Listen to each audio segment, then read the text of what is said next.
ও ঠিকই কইছে, আমি ওর মারে বিয়া করছিলাম।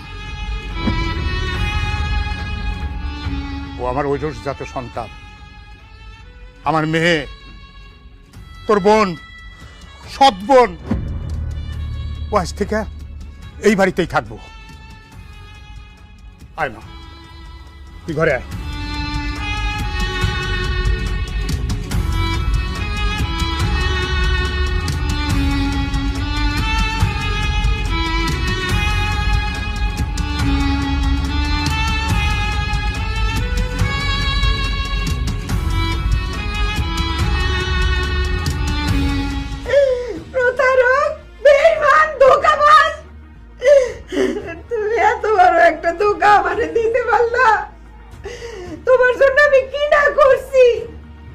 জীবন আমি তোমারে কত ভালোবাসছি, তুমি যখন যেভাবে চলতে কইছো সেইভাবে চলছি।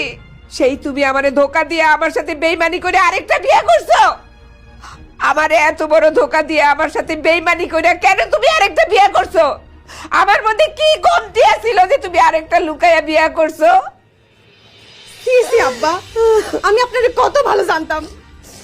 আমার কলেজের শিক্ষক, বন্ধু বান্ধব সবার কাছে বলতাম আমার বাবার মতো ভালো মানুষ আর হয় না। সবাই যখন জানবো তুমি আরেকটা বিয়ে করছো, সেই ঘরে এত বড় একটা মেয়ে আছে, তখন আমার মান সম্মান থাকবো কিছু? তাহলে আমি মুখ দেখাতে পারবো? আমার আব্বা যদি খালি একবার জানতো যে তোমার বাবা গোপনে আরেকটা বিয়ে করছে, তাহলে জীবনও তোমার কাছে আমার বিয়ে দিত না। সি সি সি সি সি, এই বয়সে এমন একটা কাজ উনি কেমনে করলো? আমার তো মাথায় আসে না। আমার মাথা তো পুরো আমার বাপের বাড়ির সামনে হেট হয়ে গেল। সি আব্বা সি, আপনারা আমি একটা ভালো মানুষ মনে করছিলাম, আপনারা নিয়ে আমি কত গর্ব করছি, অথচ আমি আজকে বুঝতে পারলাম আপনি একটা মিচকা শয়তান, অসভ্য, বর্বর, বদমাশ, খারাপ চরিত্রের লোক আপনি। এই খবরদার, খবরদার, আমার সম্পর্কে না জেনে শুনে কোনো রকম উল্টাপাল্টা কথা বলবি না। এই খবরদার, তুমি আমার গলারে মারবে না। ও তো ঠিক কথাই কইছে।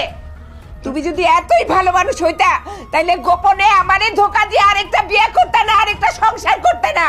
আমি তোমারে ধোকা দিয়া বিয়া করি নাই। আমি তোমারে বিয়া করার আগে রাবেয়ার মারে আমি বিয়া করছিলাম। রাবেয়ার মা আমাদের এখানে কাজের মানুষ ছিল ঠিকই, সে মানুষ হিসাবে একজন খুবই ভালো মানুষ ছিল। কাজে কর্মে, দেখতে শুনতে কোনো দিক থেকে সে কমতি ছিল না। আর ভালোবাসা এটা তো হৃদয় ঘটিত ব্যাপার স্যাপার।